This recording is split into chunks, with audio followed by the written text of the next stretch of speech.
हम सब धर्मी होना चाहते हैं, हम सब धर्म प्रकट करना चाहते हैं, हम सब धर्म करना चाहते हैं कि धर्म करे, धर्म करे, धर्म करे। परंतु मैं सभी साधकों से ये निवेदन करता हूँ कि आप धर्म करने की बात अभी मत करें, क्योंकि 12 भावना में धर्म भावना 12वें नंबर पर है। पहली भावना अनित्य भावना है। पहले इस देह की अनित्यता का बोध हो। हम पहले की तो बात नहीं करते और 12वें नंबर की बात पहले ही छेड़ देते हैं, क्योंकि उसमें कुछ बलिदान नहीं देना पड़ता।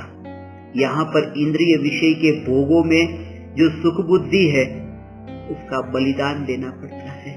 और जिस जीव में इंद्रिय विषय के भोगों के सुख को बलिदान देने का साहस है, ऐसे जीवों को ही चैतन्य तत्व की उपलब्धि होती है। भगवान, ऐसे जीवों को ही होती है, वरना जीव स्वच्छंदी हो जाएगा। चक्रवर्तियों के दृष्टांत लेगा कि 96,000 रानियों को वे भोगते थे, तो मैं एक को क्यों न भोगूं।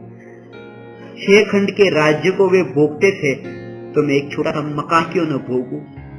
और वो 12 महीने की खीर खाते थे, तो मेरी तो अभी सुबह की बनाई हुई है, अभी मैं वो खीर क्यों न खाऊं। स्वच्छंदी होकर के जीव ये कर सकता है। इससे मैं आप सभी परमात्माओं से हाथ जोड़कर निवेदन करता हूँ कि कभी भी इंद्रिय विषयों के भोगों में सुख बुद्धि पूर्वक स्वच्छंद मत हो जाना, क्योंकि आज समाज में ये हो रहा है कि बस खाओ पियो। ज्ञानी भी तो युद्ध करते हैं, ज्ञानी भी तो भोग भोगते हैं। उसके पीछे खास एक रहस्य है कि वो भोगों में जो सुख बुद्धि है, स्वच्छंदी मत होना।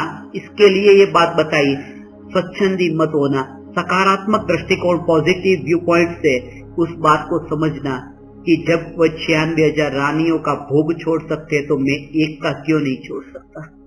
यदि वो 6 खंड के राज्य का भोग छोड़ सकते हैं, तो मैं एक छोटा सा मकान का भोग क्यों नहीं छोड़ सकता। यदि वो 12 महीने की खीर का भोग छोड़ सकते हैं, तो मेरी तो अभी की बनाई हुई उसका भोग क्यों नहीं छूट सकता। सकारात्मक दृष्टिकोण से विचार करें, स्वच्छंदी न हो। इस देह के परमाणु में इतनी जो तन्मयता है, विचार करने योग्य है। हमने भूतकाल में ऐसे पदार्थों को पाने के लिए आत्महत्या की कि वे पदार्थ यदि मुझे नहीं मिलेंगे तो मैं मर जाऊंगा। आत्महत्या की, ये स्त्री मुझे नहीं मिली तो मैं मर जाऊंगा, ये संपत्ति मुझे नहीं मिली तो मैं मर जाऊंगा, और मर गया। बहुत बार ऐसे भौतिक पदार्थों को पाने के लिए इतनी तन्मयता कि वो नहीं मिले तो मैं मरने के लिए तैयार हूं और आत्महत्या भी की। परंतु ये हुआ कि आत्महत्या करने के बाद अगले भव में जन्म हुआ और उसी जीव को उन परमाणुओं के पास, उन पदार्थों के पास में ले जाया गया। उन पदार्थों को पहचानता भी नहीं कि ये कौन है, ये कौन है, उन्हें पहचानता ही नहीं। इसलिए मैं आप परमात्माओं से यही बात बताना चाहता हूँ कि इन देह के परमाणुओं में भी ऐसा ही भाव प्रकट हो कि अभी मृत्यु हुई, यहाँ से बिल्ली के शरीर में जन्म हुआ। एक क्षण पहले जो दर्पण के सामने खड़े होकर वो जो शरीर को सजाने का कार्य चल रहा था, इसी देह के परमाणुओं का पिंड, वह देह वहां पर पड़ा रहा। बिल्ली में जन्म हुआ, वह बिल्ली इस देह के परमाणुओं के पास में आती है, इस देह को देखती है, पहचानती भी नहीं। श्रृंगार करने की बात तो बहुत दूर है, वो पहचानती भी नहीं है। श्रृंगार करने की बात तो बहुत दूर की है, वो इसे पहचानती भी नहीं। इसलिए ये देह की इतनी अनित्यता का बोध हो, ऐसा बोध हो, और उस बोध के बल पर ही ज्ञानी देह में रहकर देहाती दशा को उपलब्ध हो चुके हैं। इसलिए आप सभी परमात्माओं को ये बोध हो सकता है, आप सभी परमात्माओं को इस देह की अनित्यता की असारता का बोध हो सकता है। विचार करें, ये मान मत लेना, इस पर विचार करना।